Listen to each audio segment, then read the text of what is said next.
Having seen the basics of strings and the string product, we'll now introduce the key operations on sets of strings.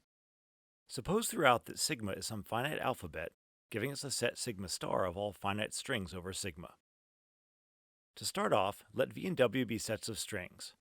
Formally, v and w are subsets of sigma star. But remember that this simply says that v and w are sets whose elements are strings over sigma. For our examples, we'll take the sets of string v consisting of the strings a, b, and ab, and w consisting of the empty string and b, over the alphabet sigma equals ab. Of course, sets of strings aren't necessarily finite, but we can illustrate best with simple finite sets. First of all, sets of strings are simply sets, so all of our basic set operations apply. Most importantly, we can take the union of two sets of strings, v union w, is the set of x such that x is in v or x is in w. In our case, the set consists of the empty string a, b, and ab. We can also take their intersection.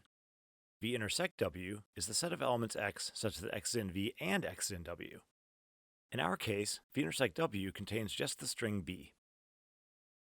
Because there's an implicit set sigma star of all strings over sigma, the complement of a set of strings is a sensible set operation. We'll denote such a complement by putting a line over the set. The complement of w is the same as sigma star set difference with w, as the set of all x in sigma star such that x is not in w. For our example, w bar would consist of all strings over sigma except the empty string in the string b. A, AA, AB, BB, AAA, and so on. In addition to regular set operations which work on any sets, sets of strings open the door to new set operations specific to sets of strings. We saw in Part 1 how to take the product, that is the concatenation, of two strings. We can simply take the product VW of two sets of strings by forming all possible products of ordered pairs of an element of V and an element of W. Note that this looks an awful lot like the definition of the Cartesian product of V and W. But here, instead of just forming all possible ordered pairs, we concatenate the strings in those pairs and take the set of all strings that result. Let's compute the product VW of our example sets V and W. A times epsilon gives A times B gives AB, B times epsilon gives B times B gives BB, AB times epsilon gives AB, which we already have, and AB times B gives ABB. The net effect is the set A, B, AB, BB, and ABB. As with the string product, this product of sets of strings is associative. If we first find all concatenations of a string U with one in V, then concatenate each of those with strings in W, we get the same set of strings as concatenating all strings in U with all concatenation of a string V and one in W. Either way, we get all concatenations of a string in U, a string in V, and a string in W. Note that in general, this set product is not commutative, because order matters in concatenations. For example sets, WV consists of A, B, AB, BA, BB, and BAB, which even contains a different number of elements than did VW. Two special sets of strings have properties with respect to this product that might look familiar. The singleton set consisting of the empty string is an identity element, acting just like the number 1 for this product. This singleton times W, and W times this singleton, simply give the set W for any set W of strings. This is because all that we do is concatenate each string of W with the empty string on one side or the other, which gives us back the set W of strings. The empty set also does something interesting in products. It acts like the number 0 for our product. For any set W of strings, the empty set times W and W times the empty set both yield the empty set because there are no pairs of strings to concatenate. Something definitely seems to be going on here with this 1 and 0 thing. We'll get to this in our next video on sets of strings. As usual, once we have products of sets of strings, we can define non-negative powers of sets of strings as well. W to the n gives us all products possible from concatenating a sequence of n strings chosen from W. Note that this is not the same as taking the nth power of each string in W. Treating the symbols of sigma as strings of length 1, sigma cubed contains all 8 strings that can be formed by concatenating 3 strings from sigma. AAA, AAB, ABA, etc. Not just AAA and BBB, the cubes of the 2 elements of sigma. As with powers of strings, this operation can be formally defined inductively.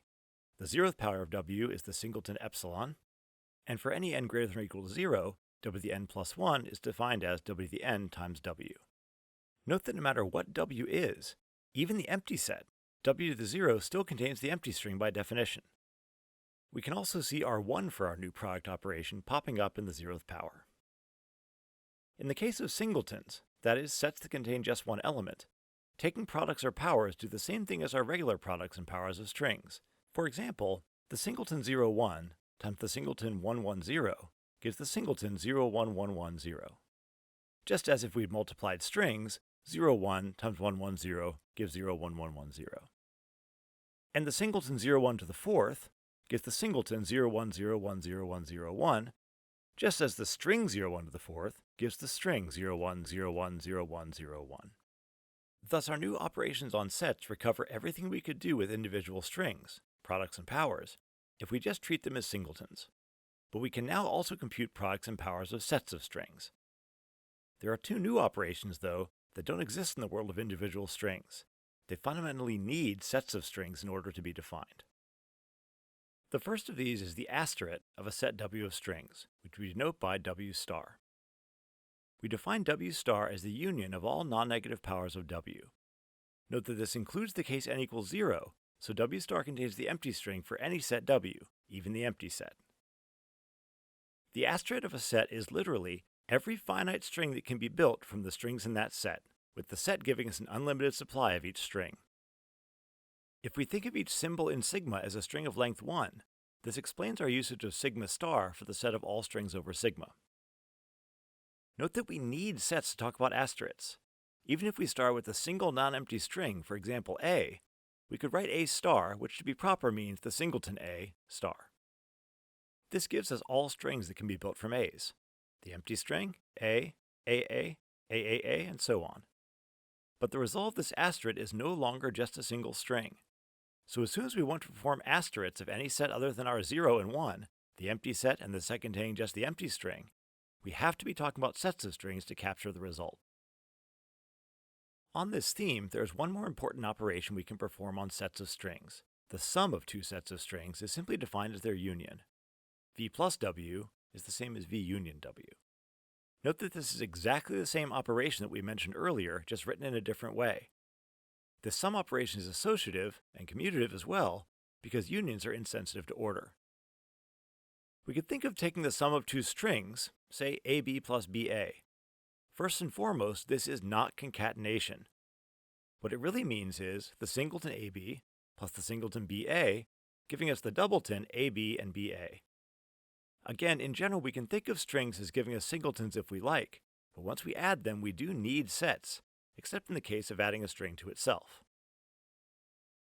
Why, you may ask, have we chosen to write unions of sets as sums? The answer is that our product operation of string concatenation distributes over a sum operation of union.